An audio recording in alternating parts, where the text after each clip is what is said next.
Tuning into your spirit with my special guest, ghost expert Joshua Warren, who's seen on Ghost Adventures, History Channel, Discovery Channel, National Geographic, Sci-Fi, and now the host of Coast to Coast Strange Things podcast and author of best-selling books. Welcome, my old friend Joshua. Well, thank you so much, Laura. It is great to hear your voice as always. And, you know, your show is fantastic. And it is just an honor to be on with you and talking about such a fascinating topic. It is, especially for us.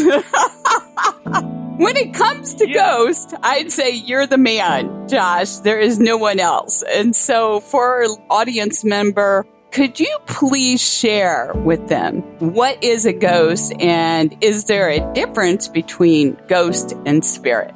Absolutely. In fact, I wrote a book called How to Hunt Ghosts, in which I really had to think about that and dissect it. And, you know, generally speaking, a ghost is some aspect of the mental presence or physical form that appears to exist apart from the original physical form.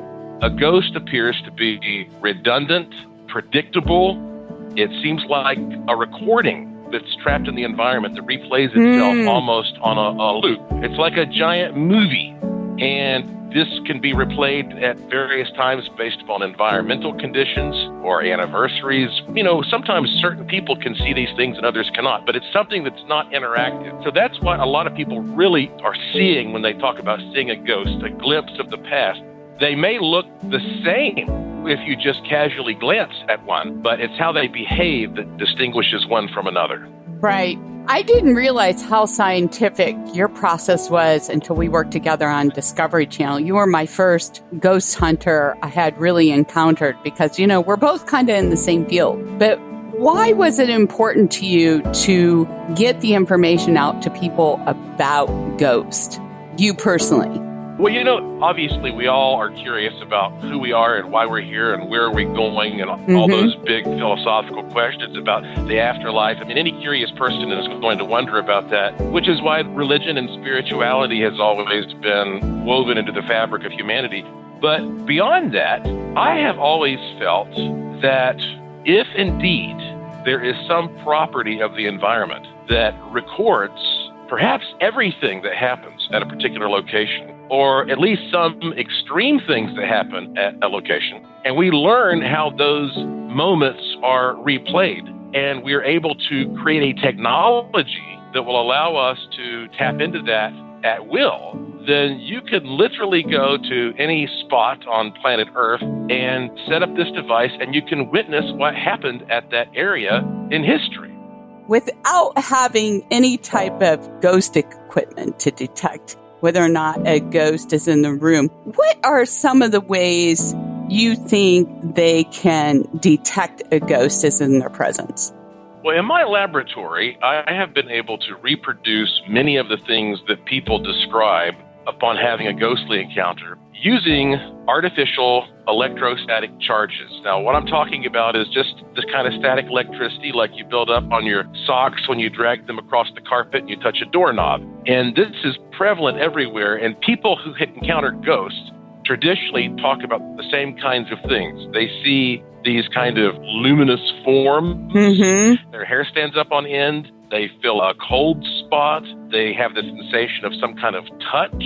And so when you start to feel that sensation, like that you put your hand up to an old television screen and you get that kind of thick, fuzzy feeling, that may be an unfully materialized ghost or apparition of some kind. So you aren't debunking, you're actually confirming the presence with the tools that you use. Yeah. Yeah, I thought so too. Exactly. Speaking of which, then, out of all your adventures, what's your favorite and scariest ghost story, if you can in a minute?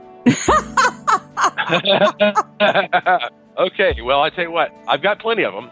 I've been doing this sort of thing professionally for 30 years. But in a minute, what I will tell you, I spent the night all by myself at Myrtle's Plantation in St. Francisville, Louisiana. And this is a plantation that has one of those dark, troubling, creepy histories in every way you can imagine. And I was in my room, and again, I was alone. There was no staff there or anybody. I was in my bedroom, 10 o'clock at night, and something pounded on the wall. Boom, boom, boom. Okay. And I was rolling video. So I captured this on video and I jumped out of my skin and I thought somebody was there. Turns out nobody was there. I said, can you do that again? Boom, boom, boom. And now I'm realizing this is something, conscious. And so I said, can you do that one more time? Boom, boom, boom.